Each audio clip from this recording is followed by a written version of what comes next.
والله أكبر. بسم الله الرحمن الرحيم. الحمد لله رب العالمين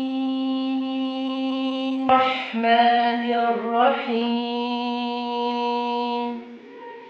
مالك يوم الدين غير المغضوب عليهم ولا الضالين.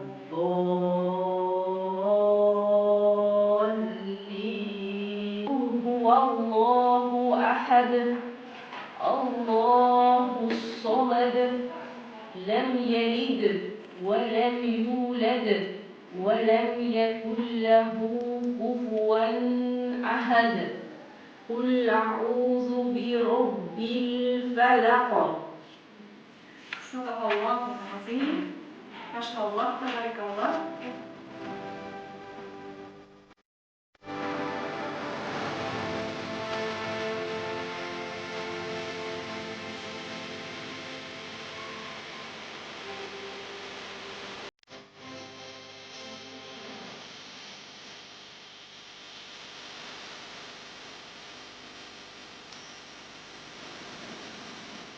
Ana endi talabalarimizni 3 oy davomida tajvid ilmidan o'zlashtirgan bilimlari asosida qisqa savol javob qilib ko'ramiz.